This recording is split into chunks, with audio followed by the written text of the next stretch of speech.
Je vous salue dans le nom du Seigneur Jésus-Christ. Na wasalimu mujina la Bwana Yesu Kristo. Nous remercions notre Dieu Tunashukuru Mungu wetu de nous avoir donné cette opportunité d'être au-devant de vous. ya kutupatia imajaliwa ya kukua miongoni mwenu. Que Dieu soit béni richement. Mungu abarikiwe sana.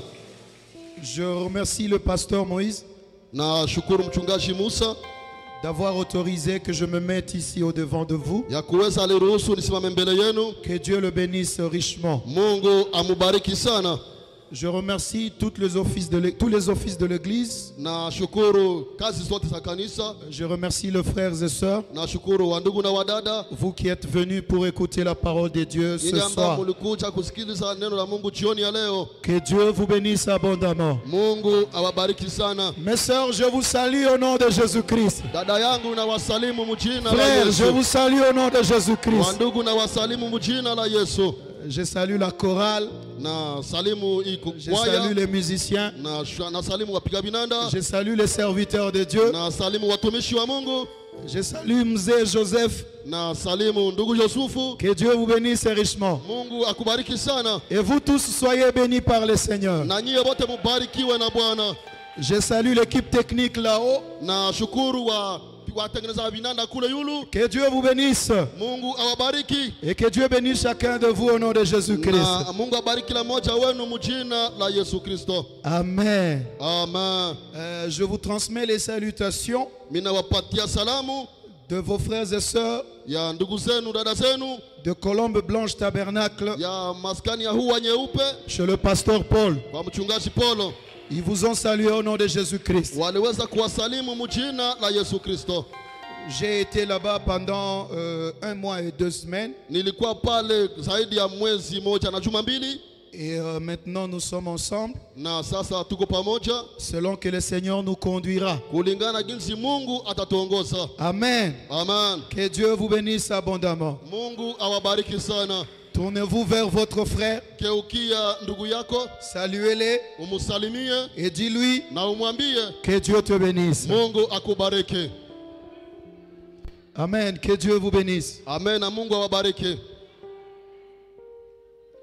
Je ne sais pas par où je vais commencer Sijue wapi nitaanzia parce que je me sens un peu intimidé. kwa sababu mnajisikia kwamba mnakuwa intimide. Je suis dans une très jolie église. Niko ndani ya kanisa rembo ya mzuri. Donc je laisse tout entre les mains de Dieu. Voilà. Yote na biacha katika mikono ya Mungu. En tout cas, que Dieu bénisse le pasteur Moïse richement. Mungu abariki mchungaji Musa sana. Et que Dieu vous bénisse aussi, Na Mungu awabariki pia. vous qui avez voulu que ceci soit possible. Nyama mulitamani hii iwezekane. Je vois certaines figures que je reconnais Na una mauso simazima ambayo ninajua parmi les frères, miongoni ya wandugu, parmi les sœurs également. miongoni ya wadada pia. Ben, que Dieu vous bénisse. Mungu awabariki. Qui ne me connaît pas, levez la main. Nani ambaye hanijue ainyoshe mkono wake? Ah, il y a ceux qui ne me connaissent pas. Voilà. Kwa wale ambao wanijue, Je suis le frère Jean, niko ndugu Yohane, Jean L. Price. Jael Price. Nous sommes nés à 3 dans notre famille. Tulizaliwa watatu ndani ya jamaa yetu. Le pasteur Moïse, Mchungaji Musa, le pasteur Paul mchungaji Paul et frère Jean. na ndugu Yohane. Mais bon, si tu ne reconnais pas ça, Kama hautambue ile, ben c'est ton problème. inakuwa shida yako. Et la famille, elle est sacrée. Na jamaa inakuwa inaweka wafu. Les liens familiaux, Ile yetu ambayo tuambatanisha, on ne peut pas les rompre. hatuwezi ivunja. Même si quelqu'un refuse Hata mtu fulani anakataa, qui n'est pas de telle famille, haiko na jamaa fulani, cela ne fait pas qu'il ne soit pas de cette famille-là. ile haifanya kwenda na ile jamaa. Parce que les liens de sang, Kwa sababu ile ambayo yatunganisha damu, les liens de sang, ile kifungo ya damu c'est ce qui nous unit. ndio yenye inatuunganisha. Et notre papa, Na baba yetu il s'appelle Abednego Kabunga. anaitwa Abednego Kabunga. Vous le connaissez, non? Mnamjua? Amen. Amen. Donc, que Dieu vous bénisse abondamment. Mungu awabariki sana. Nous sommes ici pour la parole de Dieu. Tuko hapa kwa ajili ya neno la Et Mungu. comme on n'a pas beaucoup de temps, Na ginza tuna wakati ya mrefu, nous allons simplement nous mettre debout tutasimama wima et nous allons lire la parole du Seigneur. na tutasoma neno la Bwana. Nous allons prendre dans nos Bibles Tutakamata na Biblia zetu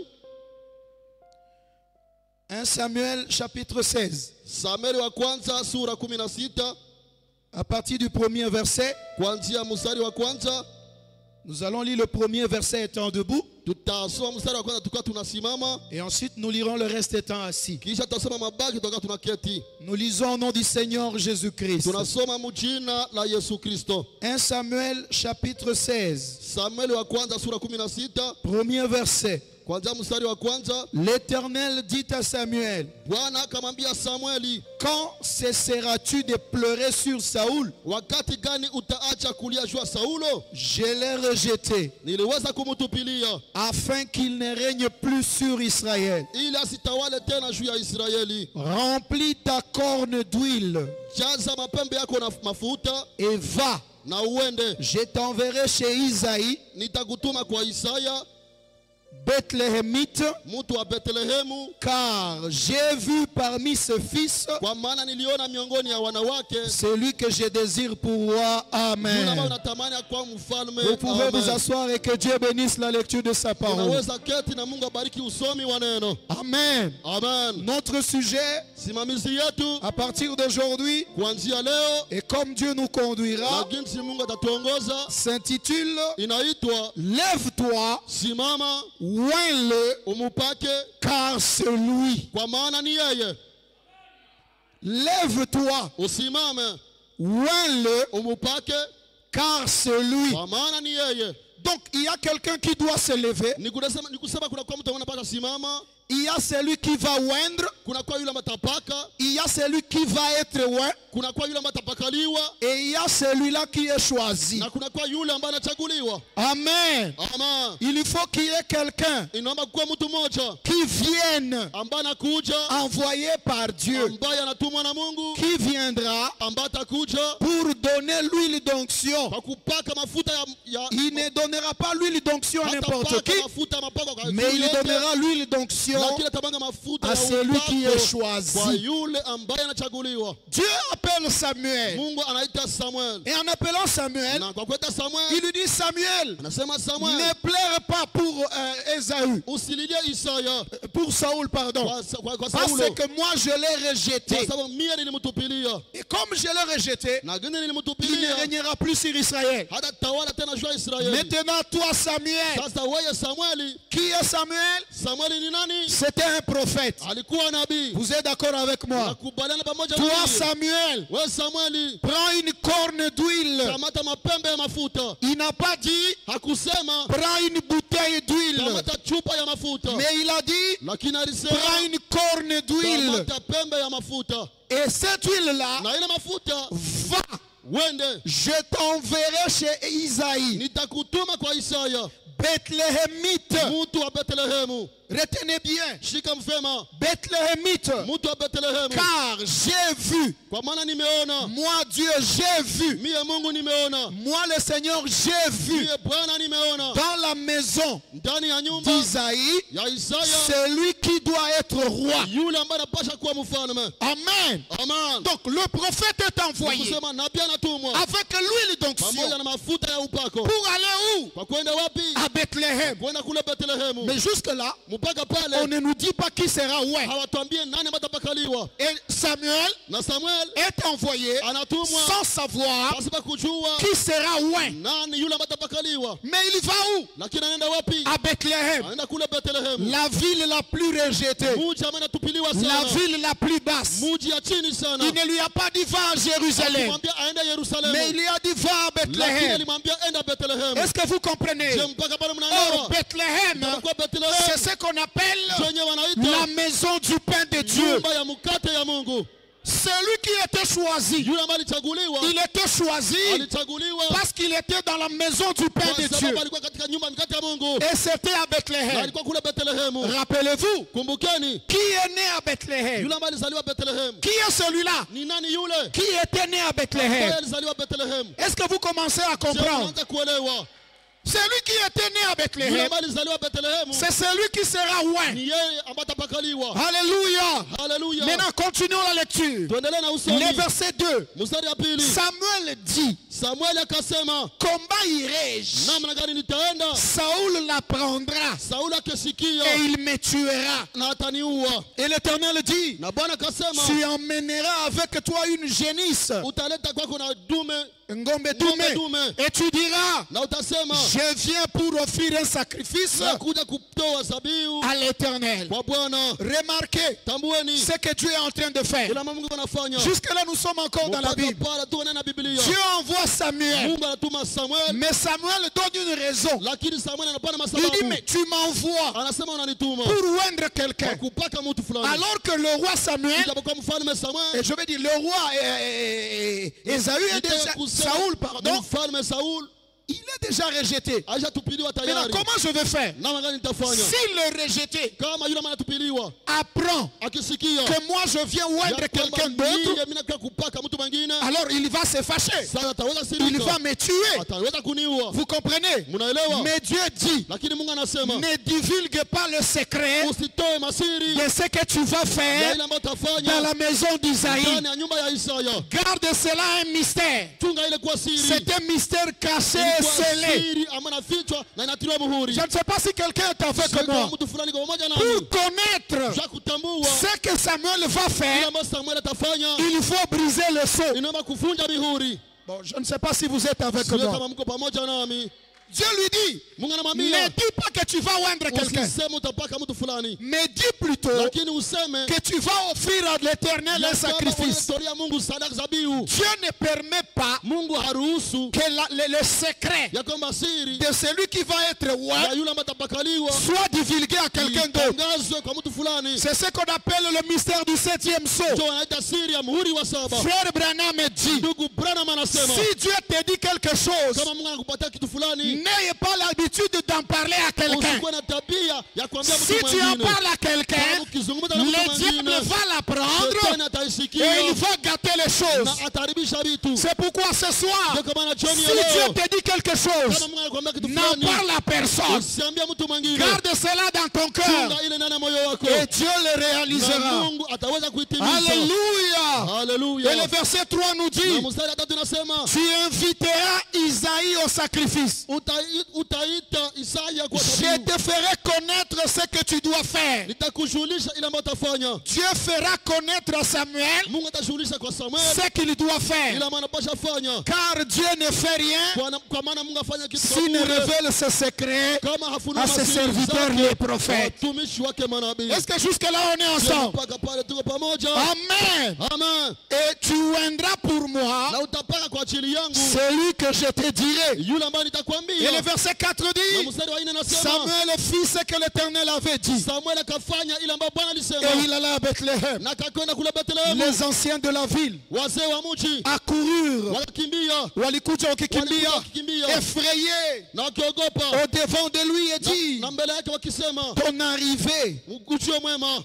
ton arrivée, ujio Ujio mwema, wako, ujio wako. annonce-t-elle quelque chose d'heureux? Je kunakuwa kitu fulani Est-ce que ce que tu viens faire, ile maana kufanya c'est quelque chose de bien? ni kitu fulani kizuri. Parce que dans l'Ancien Testament, Kwa sababu ndani ya Agano la Kale pour que Dieu annonce sa volonté au peuple, juu Mungu atangaze kweli yake kwa il devait taifa, passer par un prophète. hayapita kupitia nabii. Amen. Amen. Et le verset 5 dit, Na mstari wa 5 anasema, il répondit, naye akasema, oui, ndiyo je viens pour offrir un sacrifice à l'Éternel. nakuja kutolea Bwana sadaka. Sanctifiez-vous Msitakase et venez avec moi au na sacrifice. mjoni pamoja nami kwa ajili ya dhabihu. Il fit aussi sanctifier Isaïe Wakatakasa pia Isaya et ses fils na wana wake, et il les invita au sacrifice. akawaita kwenye Vous dhabihu. voyez maintenant comment Samuel fait. Unaona namna gani Samuel anafanya? Il appelle tout le monde, Anaita kila mtu, mais parmi tous les appelés, lakini miongoni ya wale ambao wameitwa il y a une cible que Dieu cherche. kuna kwa mtu fulani Et la cible que Dieu cherche se trouve dans la famille d'Isaïe. Et dans la famille d'Isaïe, il y a ses enfants. Et parmi ces enfants, il y en a un qui doit être loin. Est-ce que jusque-là on est ensemble? Alléluia. Alléluia. Verset 6. Lorsqu'ils entraient, il s'est dit. Lui, Samuel s'est dit, en voyant Eliab, certainement, loin de l'Éternel est ici devant lui. Écoutez maintenant. Le moment vient où Samuel doit choisir. Tout le monde vient. Et on commence à faire des présentations. Le premier qui vient, il s'appelle Eliab. C'est le fils aîné d'Isaïe. Quand il vient, proposé par son père, alléluia, proposé par son père, et quand Samuel le voit, Samuel dit, certainement, c'est lui qui doit être loin. Et le verset 7 dit, et l'Éternel dit à Samuel, ne prends point garde à son apparence. Samuel, même s'il est l'aîné, ne regarde pas à son apparence. Je ne sais pas si quelqu'un est avec moi. Ne regarde pas son apparence. Et à la hauteur de sa taille. Car je l'ai rejeté. Malgré sa taille, malgré sa corpulence, malgré qu'il est l'aîné de la famille, mais Dieu le rejette. Ça veut dire que Dieu ne regarde pas à l'apparence, ne regarde pas à la taille, mais Dieu regarde à autre chose. C'est pourquoi ne te néglige pas, ne te minimise pas, même si tu es petit, même si tu es comment, même si tu n'as rien. Si Dieu t'a choisi, Dieu t'a choisi et personne ne va changer. Alléluia. Dieu ne changera pas. Dieu ne regarde pas à la taille, Dieu ne regarde pas à l'apparence, mais Dieu regarde à quoi? Il regarde à quoi? Dieu ne regarde pas à l'argent que tu as. Il ne regarde pas à ta pauvreté. Il ne regarde pas à ta richesse. Mais il regarde à quoi? Gloire au Seigneur. L'Éternel ne considère pas ce que l'homme considère. Ce que l'homme considère, ce n'est pas ce que l'Éternel considère. Ce que l'homme dit, ce n'est pas ce que Dieu dit. Je ne sais pas si vous me comprenez. Même si dans votre famille, les gens te rejettent, ils ne veulent pas de toi. Même si dans l'église, le pasteur ne te connaît pas, Dieu ne regarde pas à tout ça. Dieu regarde à autre chose. Alléluia. Même si tu n'as pas étudié, Dieu ne regarde pas aux études. Même si tu as des diplômes, Dieu ne regarde pas aux diplômes. C'est comme je l'ai toujours dit. Un prédicateur, on ne le reconnaît pas par son français. On ne le reconnaît pas par son swahili. Non, on ne le reconnaît pas parce qu'il prêche avec beaucoup de choses. Mais la chose essentielle, c'est la parole accompagnée par les signes et les miracles. Alléluia. C'est ça la chose essentielle. Tu n'es pas venu de chez toi pour voir un prédicateur qui parle bien français ou qui parle bien swahili, mais tu es venu pour que Dieu réponde à ta requête qui est dans le cœur. Et c'est lui qui doit apporter cette réponse, c'est bien le prédicateur. Et si Dieu l'a envoyé, il n'a même pas de gymnastique à faire. Si Dieu l'a envoyé, ça s'amènera de soi. Amen, amen. Amen, amen. L'homme regarde à ce qui frappe les yeux, mais l'Éternel regarde au cœur. L'Éternel regarde au cœur. Vous commencez à voir qui est celui-là. Dieu regarde au cœur. Donc celui qui sera choisi, selon 1 Samuel, c'est l'homme selon le cœur de Dieu. Vous commencez à voir c'est qui. Alléluia. Verset 8. Isaïe appela Aminadab, le deuxième fils. Le deuxième fils, Aminadab est arrivé. L'Éternel a dit ce n'est pas lui. Le verset 9, Isaïe fait passer Shama. Et Samuel dit, l'Éternel n'a pas non plus choisi celui-ci. Le verset 10, Isaïe fit passer 7 fils devant Samuel. Et Samuel dit, l'Éternel n'a choisi aucun d'eux. Tous ceux qui étaient présents, personne n'a été choisi. Tout ce que Isaïe a amené, personne n'était choisi. Mais il fallait que Dieu choisisse un. Or, celui qui a été choisi, c'est celui qui a été oublié sur la liste. Celui qui a été oublié, son papa l'a oublié. Quand Samuel lui a dit, amène tes enfants, il a mené tous ses enfants, il a oublié un.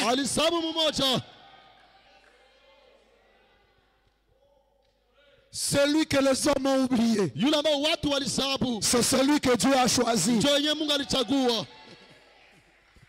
Celui que toi et moi nous négligeons, c'est celui-là que Dieu choisit. Nous devons faire attention. Ne négligez personne. Tu ne sais pas ce que Dieu fera de la personne. Il peut être comme ça aujourd'hui, mais demain, Dieu va changer l'histoire de sa vie. Alléluia. Alléluia. Alléluia. Alléluia. Alléluia. Isaïe a oublié un. En oubliant un, le prophète lui pose la question. Au verset 11. Sont cela tous tes fils? Kisha Samuel, njo wana wako wote? Je, njo wana wako wote wale? Est-ce que ce sont tous tes enfants? Parce que le prophète lui avait demandé d'amener tous ses enfants. Oh Seigneur, même si l'homme t'oublie sur la liste, si tu es sur la liste de Dieu, quoi qu'il arrive, ton nom sera prononcé. N'ayez peur de rien, ma soeur. N'ayez peur de rien, mon frère. Même si dans ta famille, il n'y a aucun nyumba kumi. Donc toi, tu es fini. Ça c'est sur la liste des hommes. Mais sur la liste de Dieu, si tu es là, rien ne peut t'arriver. Et le prophète ne peut pas partir avant de te donner l'onction. Amen, amen. Amen, amen. On lui demande, est-ce que ce sont là tous tes enfants? Et lui répond, écoutez la réponse du papa. Écoutez, il reste encore le plus jeune, mais il fait paître les brebis. Vous avez été à l'école. On nous a appris que mais, quand on dit mais, cela abîme la phrase. Quand on dit mais, tout ce qui est venu avant là, ça tombe. Le papa baba n'a même pas le courage hana tena ile bidii de courir pour amener son ya fils. kukimbia kwenda kukamata mtoto wake. Ce n'était pas un fils bâtard, hein. Hakuwa mtoto haramu, C'était son propre fils, alikuwa mtoto wake le mwenyewe, cadet de la famille. mtoto wa mwisho wa jamaa, Mais il est oublié par son père. lakini anasabuliwa na baba yake. Même si l'homme t'a oublié. Hata kama mtu alikusabu, Et c'est ça même la nature de l'homme. na ndio tabia ya mtu ile. L'homme oublie toujours. L'homme oublie toujours. Et quand l'homme oublie, ce n'est pas à dire que Dieu a oublié. Alors Samuel dit à Isaïe, écoutez, envoie-le chercher. Mwende waende kumtafuta, Watume watu wakamtafute. Car kwa sababu nous ne déplacerons pas hatutaweka avant qu'il ne soit venu ici. mbele akuje hapa. Va le chercher. Waende kumtafuta, Nous ne placerons personne. hatutasimamisha Nous mtu, n'allons introniser personne hataingiza mtu avant qu'il ne soit là. mbele akuwe hapa. Nous n'allons pas aller dans l'enlèvement Hatutaenda katika kunyakuliwa avant que tu ne sois là. mbele ukuwe hapa. Le frère qui est en train de déambuler là-bas, Yule ndugu ambaye kuna zunguruka hapa, qui écoute la voix de Dieu ambaye anasikia sauti ya et qui Mungu endurcit son cœur, na ambaye anafanya nous moyo kwa n'allons pas Mungu, le laisser ici. hatutamwacha hapa. Et si tu es Na rétrograde kama ulirudi dans nyuma, cette église, tena hii mais kanisa, Dieu t'a connu, Mungu nous alikujua, n'allons pas te laisser ici. hatutakusabu hapa. Dieu fera tout. Mungu atafanya yote. S'il faut te fouetter, Kama inaomba il va kukupika, te fouetter. Et atakupika tu vas revenir na en utakuja train de ramper ukiwa unatembea pour kutubu t'agenouiller à kwa l'autel kupiga kwa et madhabahu demander pardon. na kuomba msamaha. Mais ce qui est sûr, Lakini amani ya nous hakika, n'allons pas te laisser. hatutakuacha. Alléluia. Haleluya. Aucune intronisation ne pouvait avoir lieu Hakuna ruhusa ambayo mngepata tendeka avant que celui-là n'arrive. mbele ule afike. Je suis au verset 12. Naenda kumsalimu Isaïe l'envoya chercher. Isaya akamtuma aende mtafuta. Écoutez, on commence à nous dire qui c'est. Wanatuambia ni nani yule. Or, il était blond, Ijapo alikuwa mwekunda, avec des beaux yeux pamoja na macho mzuri et une belle figure. na uso mzuri. L'Éternel dit à Samuel. Lakini Bwana akamwambia Samuel. L'Éternel dit à Lakini Samuel. Bwana akamwambia Samuel. L'Éternel dit à Lakini Samuel. Bwana akamwambia Samuel. Lève-toi. Simama. Ouelle.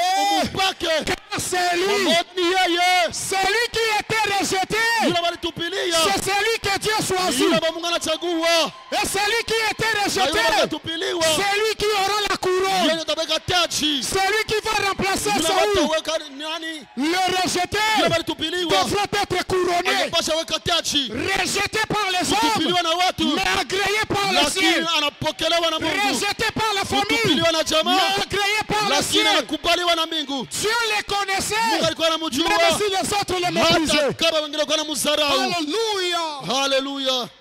Et cet homme-là, Na yule mtu on va voir qui c'est. tutaona ni nani. Et Samuel dit à Samuel. Et l'Éternel dit à Samuel. Na Bwana akamwambia Samuel, Lève-toi. simama Ouelle, umpake, car c'est lui. kwa maana ni yeye. Verset 13. Mstari 13. Samuel Samueli prit la corne d'huile. akatoa pembe ya mafuta. Alléluia. Haleluya. Samuel prit la corne d'huile. akatoa pembe ya mafuta Éloigné. na akamumwika, Akampaka akampaka mafuta au milieu de ses frères. miongoni ya ndugu zake.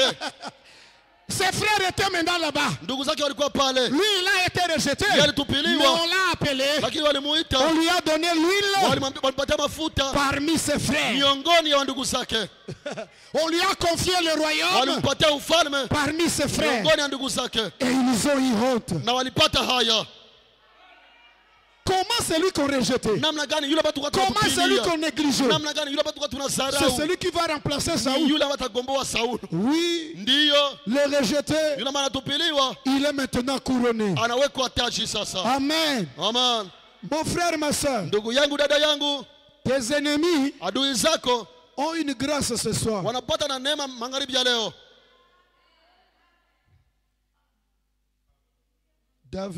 Daudi S'il avait été loin, kama alipakaliwaka en cachette, ndani ya uficho, Sans qu'il y ait personne, ça n'aurait pas de gloire.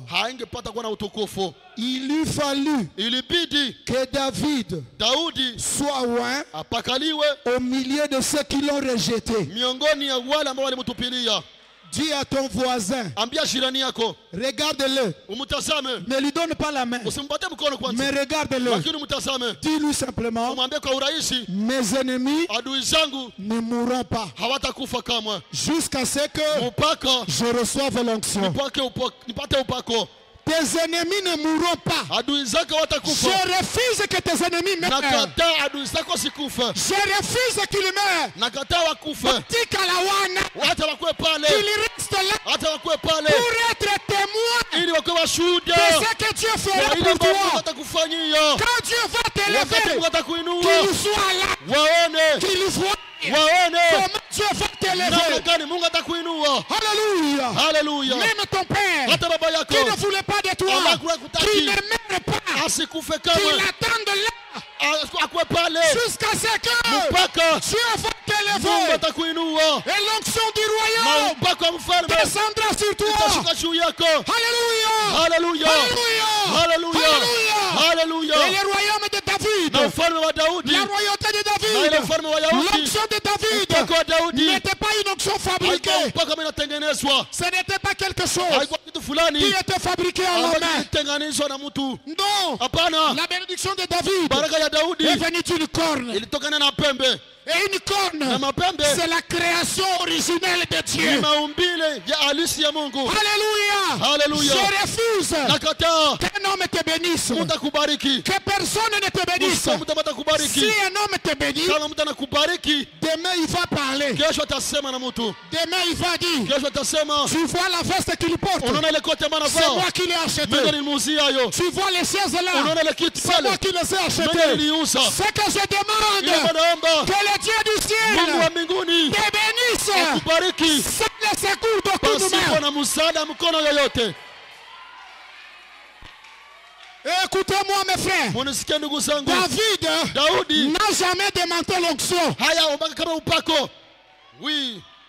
Ce n'était pas la demande de David de demander l'onction, mais il a reçu la volonté parfaite de Dieu.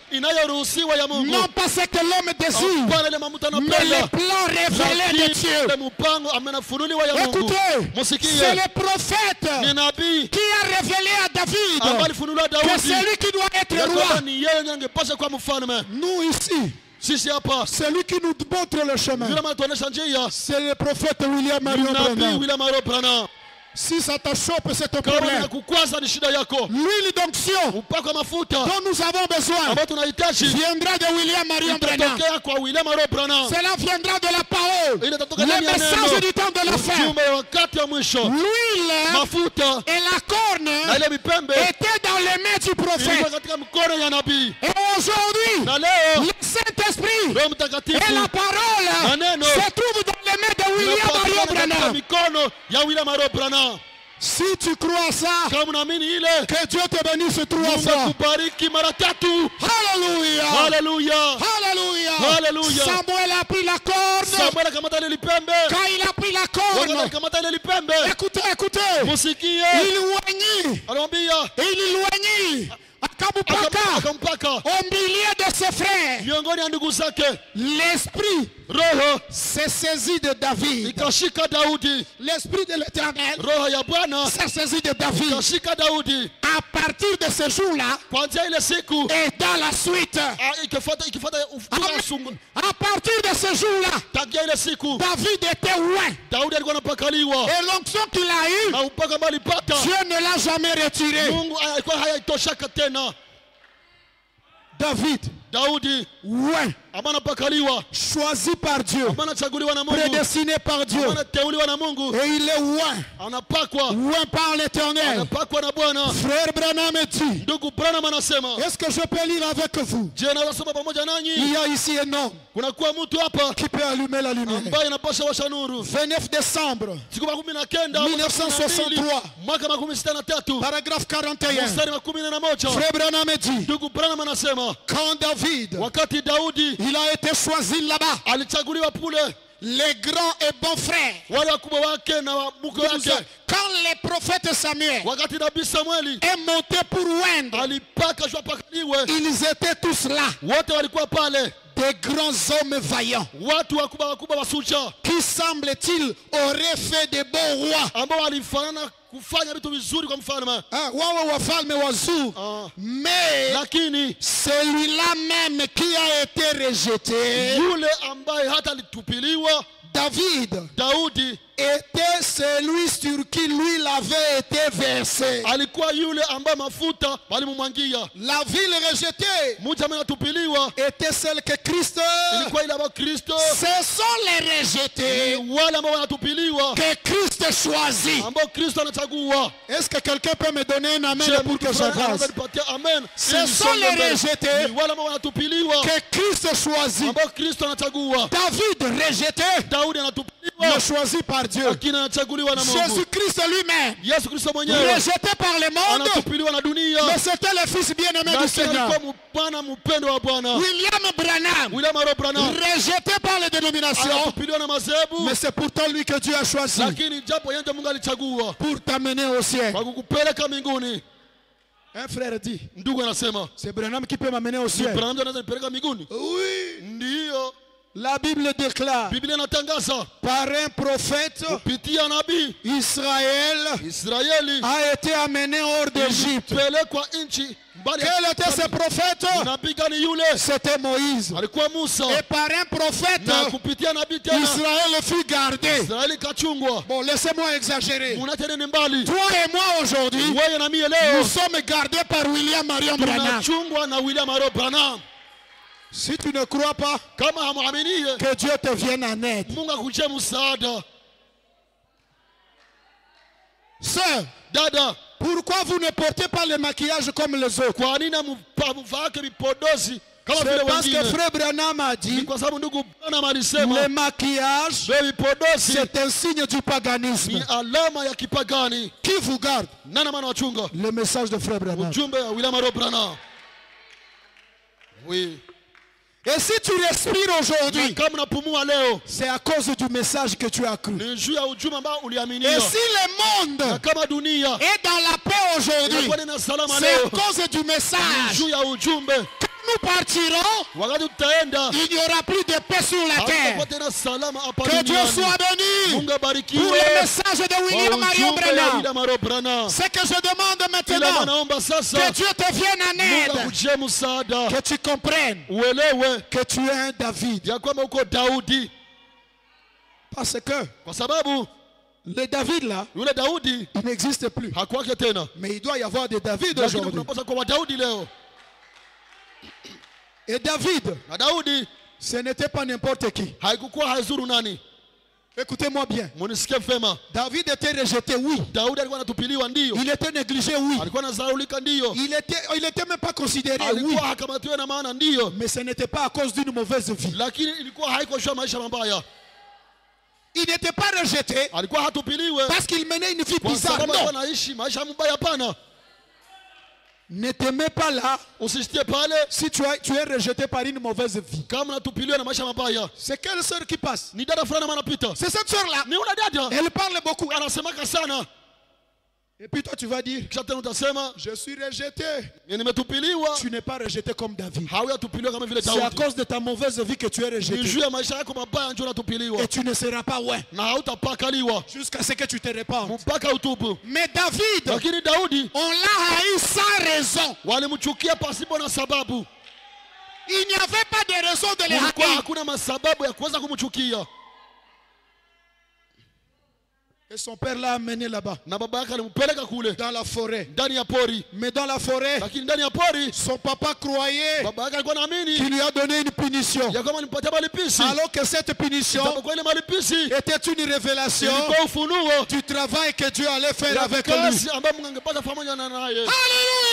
Alléluia. Si l'homme te rejette, dis merci Seigneur. Dans le rejet, il y a une couronne qui m'attend. C'est pourquoi je peux dire, Seigneur merci, parce que les hommes me rejettent. Quand tu es rejeté, c'est un signe que tu as droit à l'onction. C'est un signe qu'une couronne t'attend. Il a choisi celui qui était négligé, celui qui était méprisé, celui qui ne pouvait rien faire. Mais c'est celui-là que Dieu a choisi. Alléluia. Et il lui a donné quoi? Il lui a donné l'onction. L'huile dans la corne, ça représentait le Saint-Esprit. Mon frère, ma soeur, sans le Saint-Esprit, même si tu prêches comme moi, même si tu interprètes comme lui, même si tu chantes dans la chorale, même si tu es pasteur, sans le Saint-Esprit, tu n'es rien. Tu n'es pas différent d'une chèvre. Ce qui nous donne de la valeur, c'est le Saint-Esprit dans l'âme. Ce n'est pas notre argent, mais le Saint-Esprit. Dieu savait que David avait une mission. Il allait être roi. Mais avant d'être roi, il fallait qu'il ait le Saint-Esprit. Et frère Branham dit, quand Samuel a pris la corde et qu'il l'a versé sur la tête, il a versé tout ce qui était dans la corde. Il n'a rien laissé de côté. Parce que David devrait aller affronter Goliath. Mais avant d'y aller, il lui fallait que David soit loin. Et tu poses la question, mon frère, comment puis-je vaincre? Chacun de nous a un Goliath qui l'attend quelque part. Chacun de nous a un problème qu'il doit affronter. Mais comment vas-tu vaincre? De la même manière que David a vaincu par l'onction de Dieu, de la même manière tu vaincras par l'onction de Dieu, l'onction du Saint-Esprit. C'est ça qui te donne la valeur, c'est ça qui te donne la victoire. Alléluia. Et quand David a reçu l'onction, il est allé affronter Goliath. Et l'onction lui a donné la révélation. Mes frères et sœurs, sans le Saint-Esprit, tu n'es pas différente d'une vache qui passe là-bas. Même si tu fais 20 ans dans le message, même si tu prêches sans le Saint-Esprit, tu es comme les cymbales qui retentissent. Le but que j'ai, c'est que chacun de nous arrive à recevoir le Saint-Esprit. Parce que c'est ça la chose essentielle. Si je parlerai des langues des hommes et des anges, si j'aurai la puissance pour déplacer les montagnes, si je distribue mes biens aux pauvres, sans le Saint-Esprit, c'est rien. Même si tu connais les doctrines, tu connais les 7 sceaux, tu connais les 7 tonnerres, tu connais la vision de la tente, sans le Saint-Esprit, tu n'es rien. Alléluia. Alléluia. Alléluia. Alléluia. Frère Branham dit, une robe d'occasion, prêché le 6 décembre 1956. Alléluia. Alléluia. Frère Branham dit paragraphe 31. Une fois, wakati moja, on choisissait un roi. Et quand le prophète est allé là, même les prophètes avaient une corne d'huile pour oindre un des fils de David. wa kupaka mmoja ya wana wa Daudi. On allait faire venir un très grand. Wangepasha leta mkubwa. De 1,82 m. meta moja na 82. Vous savez, Mnajua? il a dit, Alisema la robe ile kanzu et la couronne na ile taji lui iront très bien là. Itamwenea mzuri fema. Mais Dieu l'a rejeté. Lakini Mungu alimtupilia. Dieu Mungu a choisi un petit gars maigre. alichagua mtoto mfupi mwembamba. Wakugonda.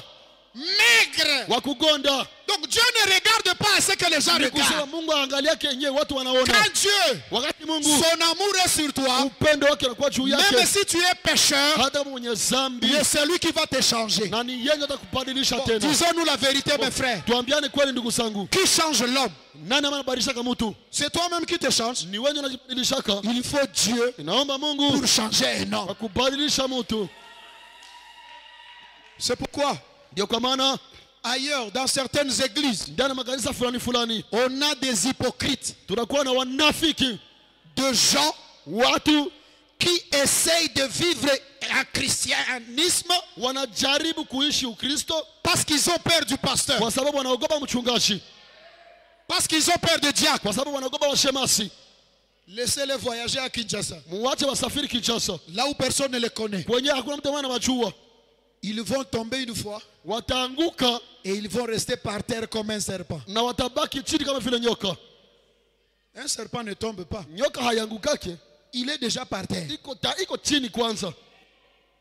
Mes frères, ndugu zangu, ne soyez pas hypocrites. Usikwake kama munafiki. Laisse que Dieu te change. Acha Mungu mwenyewe akubadilishe. Vous savez, munajua, les autres parlent de fou. Même à la maison, hata nyumbani, vous voyez les enfants, mnaona watoto, y a d'autres qui, kuna kwa wengine ambao quand le papa arrive, wakati baba anafika, tout le monde se range sur la kila ligne. mtu anajitaka mstari. Quand le papa s'en va, wakati baba anaenda, liberté totale dans la maison. uhuru ambaye anaruhusiwa ndani ya nyumba. Des vrais hypocrites. Wanafiki wa kweli. Nous n'avons pas besoin de ça dans l'église. Hatuhitaji wale ndani ya kanisa. Vous savez ce dont on a besoin? Unajua ile ambayo tunahitaji? On a besoin des bâtons morts tunahitaji ile fimbo ambayo inakufa, qui sont amenés dans la présence de ambayo Dieu. ililetwa ndani ya uwepo wa Mungu. Dieu a appelé Moïse. Mungu aliita Musa. Il a dit Moïse, Alisema Musa, maintenant je veux prouver sasa nitathibitisha qui est-ce que celui que je choisis. ya kwamba nani jambo nichagua.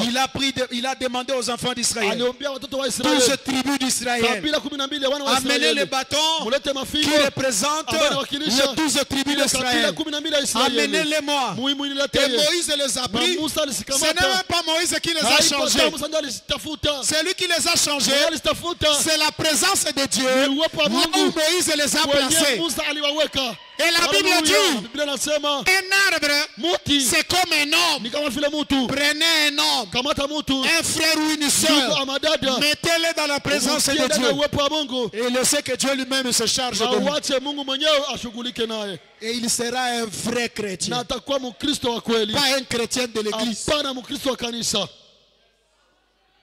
Une robe d'occasion. Kanzu ya kuzeeka. Amen, amen. Amen, amen. Mais Dieu l'a rejeté. Lakini Mungu Dieu alimtupilia. a choisi un petit maigre Mungu là. alichagua mtoto La mwembamba. Bible dit, Biblia inasema un petit homme au teint rosé, mtu ambaye anakuwa mwekundu portant un manteau, akivaa koti une peau de brebis, na ngozi ya kondoo avec une fronde en main. pamoja na mshareti kumkono, Il paissait les brebis de son papa. alikuwa analisha kondoo za baba yake. Mais Dieu ne regarde pas à l'apparence. Lakini Mungu atazamake sura. Dieu regarde à l'intérieur. Mungu anatazamaka mule ndani. Et Dieu change Na Mungu l'intérieur anabadilisha pour mundani que l'apparence soit comme l'intérieur. ili umbo sura ifanane na ndani. Alléluia. Hallelujah. Dieu commence à changer l'intérieur. Mungu anaanza Et kubadilisha quand il change ndani. l'intérieur, Na wakati anabadilisha ndani, l'intérieur influence mule l'extérieur. ndani inashawishi ya nje. Bon, donnez-moi un amen pour que je Munipatie continue. amen ili niweze kuendelea. Alléluia. Hallelujah. Si Dieu est en toi, Kama Mungu ndani si yako, le Saint-Esprit est en kama Roho toi, Mtakatifu iko ndani yako, même l'extérieur va le manifester. hata ya nje itaonekana. Tu ne diras pas, Hautasema je mets des boucles d'oreilles, mimi natia mabishu parce que Dieu ne regarde pas l'extérieur, kwa sababu Mungu atazamake nje. il regarde à l'intérieur. Atazamaka mule ndani. Frère Branham dit, Ndugu Branham si anasema vous voyez une femme kama mnaona mwanamke qui a beaucoup d'artificiels à ambaye l'extérieur, anakuwa na vipodozi vya mingi nje, ça montre qu'à l'intérieur il y a des inaonyesha artificiels. mule ndani mnakuwa vitu ya Ce qui est à l'intérieur c'est ce qui se fait voir à l'extérieur. Mais quand Dieu sauve, il sauve d'abord l'intérieur. Et les hommes verront par la suite que tu es sauvé. Alléluia. Alléluia. Alléluia. Romains chapitre 8. Versets 29 et 30. Parce que Dieu a connu David. Qu'est-ce qu'il a fait? Romains 8. Verset 29. Car ceux qu'il a connus d'avance, il les a aussi prédestinés à être semblables à l'image de son fils, afin que son fils fût le premier-né entre plusieurs frères. Si Dieu t'a connu d'avance, Dieu t'amènera à être comme Jésus. Ça ne sera pas toi, mais ça sera lui qui fera que tu sois comme Jésus-Christ. Frère David, Dieu te bénisse. Je te vois là derrière.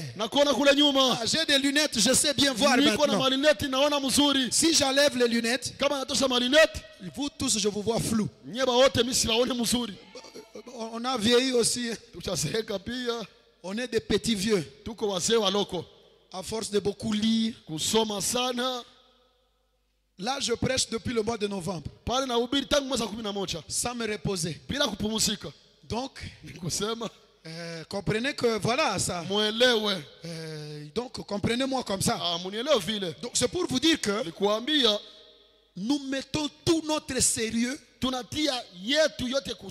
notre tête, notre esprit, notre intelligence, notre connaissance, notre corps, notre onction, notre ministère pour vous aider à pouvoir recevoir le Saint-Esprit. Des doctrines, on peut vous enseigner. Mais ça sert à quoi? De connaître ce qui s'est passé au Sabignon Canyon. Si tu n'as pas le Saint-Esprit, tu seras simplement un théologien dans le message, sans vie.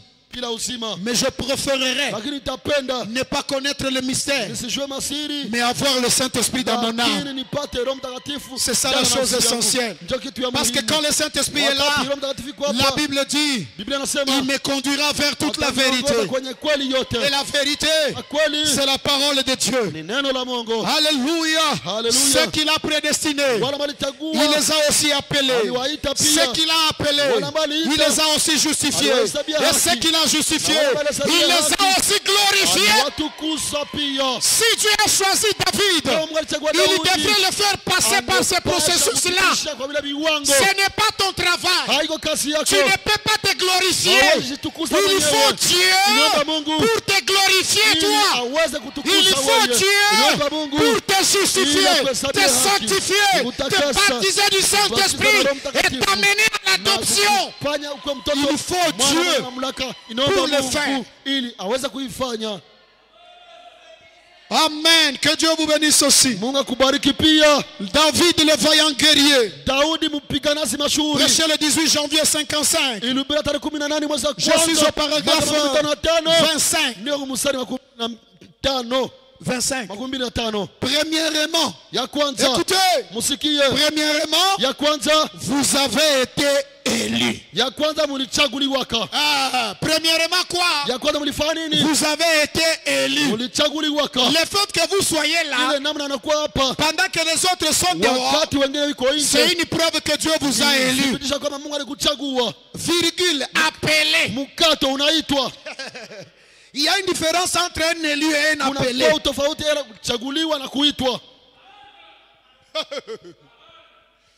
Ensuite, après que Dieu vous a élu, il vous a ensuite appelé et vous avez écouté son appel. Alors, il a versé l'huile d'onction sur vous. Quand Dieu te choisit, quand Dieu t'élit, il doit verser son esprit sur vous. Ce ne sont pas des calculs compliqués. Celui qui recevra le Saint-Esprit, c'est celui qui a été choisi par Dieu. Les autres le chercheront. Mais toi, tu ne l'as même pas désiré. Mais Dieu te donne le Saint-Esprit. Mes frères prédicateurs, ne compliquons pas les choses.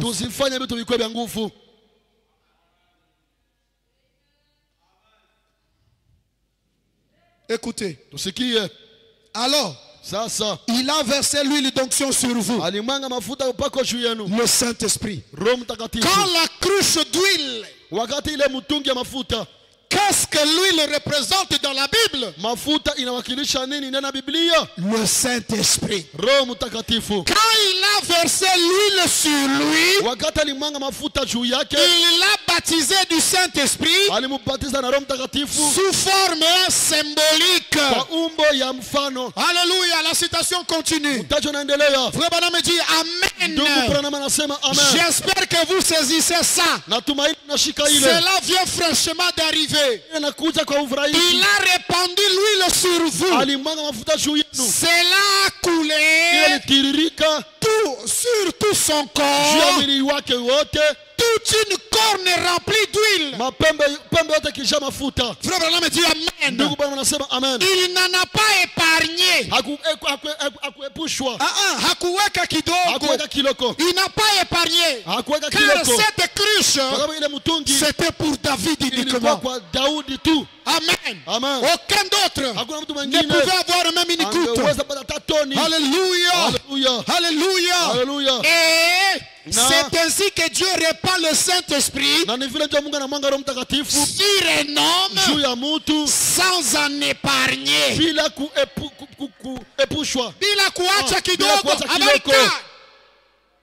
Il n'a rien laissé.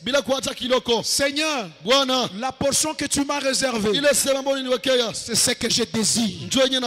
Parce que Dieu savait qu'il y avait une grande bataille jamais livrée que David allait faire. Il fallait que Dieu lui donne tout ce qu'il faut pour combattre de Goliath. Je vous dis la vérité. David ne pouvait jamais vaincre Goliath. Et toi, tu ne vaincras jamais les morts. Celui qui te donnera la victoire, c'est l'onction, le Saint-Esprit que tu reçois. C'est pourquoi chacun de nous devons désirer le Saint-Esprit. C'est celui qui va te donner la victoire. Oh Seigneur, on va y arriver. Amen, amen. Il les baptise tout simplement là-dedans. Loignant de l'esprit. Remarquez alors, aussitôt que cette onction l'a frappé, il a été placé dans la position du roi. Amen. Quand il a reçu l'onction, automatiquement David est entré dans la position de roi. Et écoutez, la Bible dit, il a fait de nous un royaume de sacrificateurs. Nous sommes un royaume de sacrificateurs. C'est-à-dire nous aussi, nous devons être des rois. Mais pour être roi, il faut être rejeté. Et quand tu es rejeté, Dieu te donne le Saint-Esprit et tu deviens roi.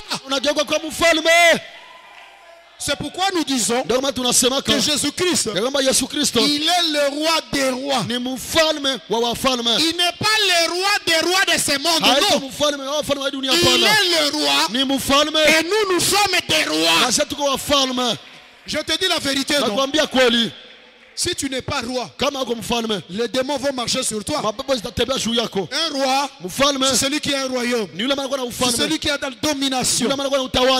Toi, tel que tu es, tu dois avoir la domination. Quand tu marches, il faut que les gens sachent que c'est une fille de Dieu qui passe. C'est un fils de Dieu qui passe. Mais tout cela est possible pour le Saint-Esprit.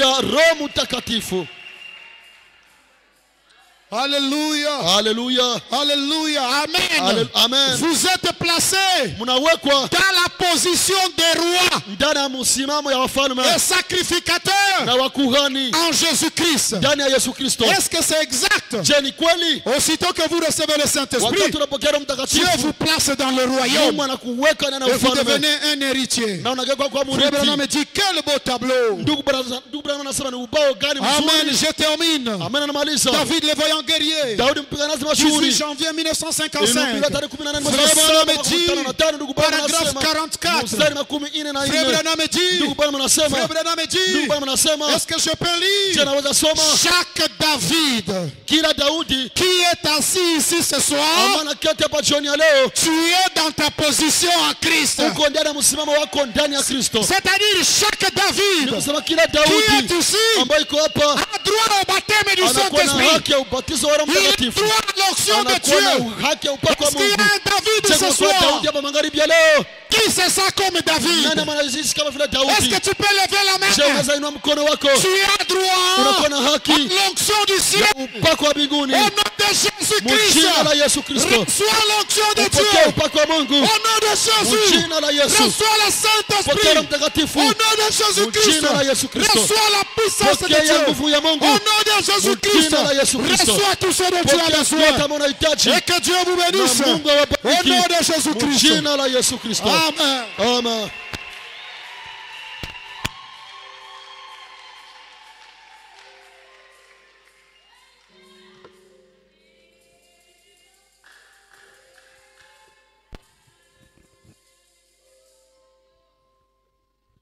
Amen, amen.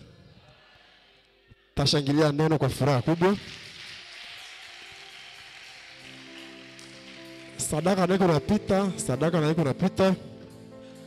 Mungu abariki Pasteur Bienda mjina la Yesu Kristo. Vraiment ametuhubiri bien. Na tumebarikiwa sana. Anasema, Biblia inasema ule mwenye alikuwa amesahauliwa. Ni kusema mie na wewe sie wote venye tuko humu, venye tushakasahauliwa, lakini Yesu yeye hawezi tusahau. Amen. Nabii anasema mwa hii kanda yenyewe anasema yupo mtu hapa anayeweza kuwasha taa. Nabii anasema hivi kwa ile paragrafu 41. Waliokataliwa ndio ambao Kristo huwachukua. Amen. Nabii anasema na mji uliokataliwa ule ndio mji yenyewe Mungu anachukuaka. Anaipatia forme. Anakupatia forme. Anatupatia forme si yote. Amen, amen. Ase Mungu hangali yake burefu, hangali yake burembo, hangali yake bunene, lakini anaangaliaka ndani. Magharibi ya leo tunataka ambia Mungu atuanzie ndani. Atufanye kuwa Wakristo wazuri kuanzia ndani na nje. Amen. Tukue mfano kule nje. Tukue barua inayosomwa na watu wote. Amen.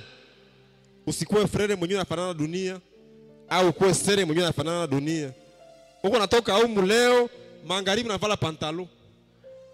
Unatoka humu sai unavala sengle au unavala kapitula. Ni kusema wewe maana kile wa ndani Mungu hayamuua.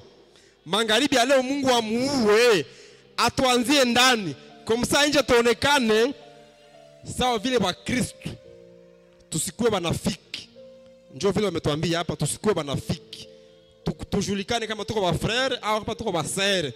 Juu Biblia nasema Laodikia ni kizazi kivuguvugu. Hakiko baridi na hakiko moto.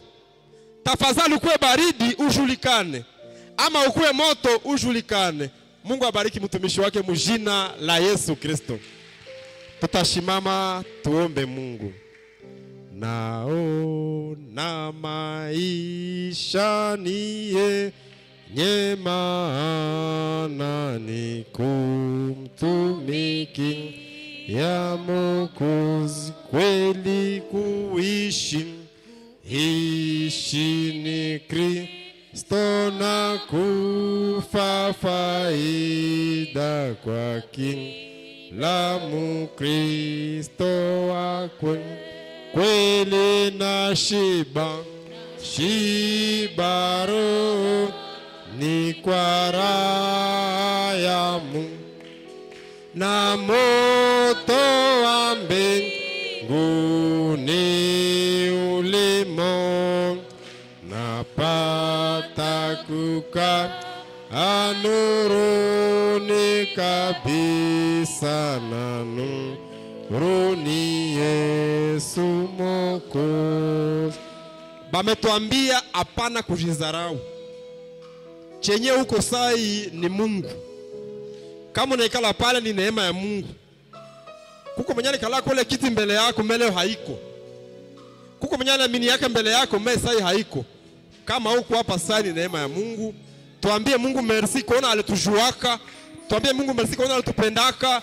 Akatujua kushindia wale wenye wanaonekana kwa umbo. Lakini akatuona kwa ndani na akatuita mai ujumbe ya wakati. Tutaomba Mungu.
Shiba.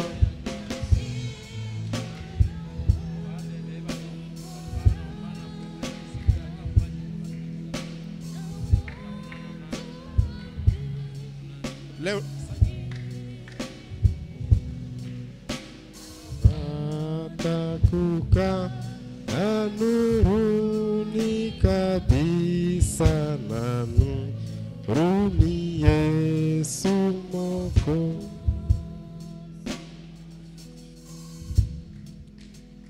Bwana na mfalme wetu Yesu Kristo, Mungu wa Abrahamu, muumba mbingu na dunia na vyote vilivyomo, tunaupigia asante kwa kutupatia ujumbe na mjumbe kwa hii wakati yetu ya magharibi. Tunakushukuru magharibi ya leo kwa chakula nzuri ambayo umetuandalia kupitia chombo chako. Jina lako libarikiwe sana. Tunafurahi sababu hatukujiita, wewe njuri tuita Baba, na wote ambao uliita uliwatakasa, sababu uko Mungu ambaye ulikuwa unajua kila mtu, walio wako na wajua. Na kama ni wewe umeita mtu, unamtakasa, unambariki, unamuinua, unamufanya kile kenyu nataka. Na ndio maana tunahitaji tena Bwana, tuendelee kukuona na kukusikia kupitia maneno yako. Unasema kenye tu kwacho magharibi ya leo sio kingine, ni juu ya hii ujumbe. Acha wote waliopokea hii ujumbe wabarikiwe magharibi ya leo. Yeyote mwenye amesikia, yeyote mwenye amekusanyika, amesikia neno likineno kupitia chombo, abarikiwe mjina la Yesu Kristo. Bariki mtumishi wako, endelea kumpaka mafuta ya Roho Mtakatifu, na uendelee kumshaza mambo mengi kwa faida ya bibi harusi. Tunasikia kwamba kitu muhimu sana cha damani ndani ya hii ujumbe ni kupokea Roho Mtakatifu. Patia ndugu na dada yeyote mwenye amekwisha kukuamini, umupe Roho Mtakatifu, asichokee bure. Mwenye hayapata umupatie. Mwenye ameomba magharibi ya Roho Mtakatifu umupatie, ili pale mbele tusije tukapatwe na haya. Usamehe maovu na makosa yetu, usamehe madhaifu yetu yote, na kama tunahitaji rudi, mkono wako mwenye nguvu urudi pamoja na wana na binti zako. Asante kwa kuwa utaendelea kutulinda na kutubariki. Mjina kubwa la Bwana na mfalme wetu Yesu Kristo. Amen. Amen, amen. Mungu awabariki sana. Twende na furaha kwa kuwa tumepata ushindi magharibi ya leo. Sie betu tuwachwa sahauliwa, lakini Mungu ametuambia hatuyasahauliwa, anatujua. Mungu awabariki sana. Programe ya priere kesho ni 6h au 8h. Na wale wenyewe walikuwa naombaka na mtumishi wa Mungu Bwemere, wasiende, wabakie, wanataka onana naye saa hii, bako na maongezi, iko na maongezi nao. Mungu awabariki sana.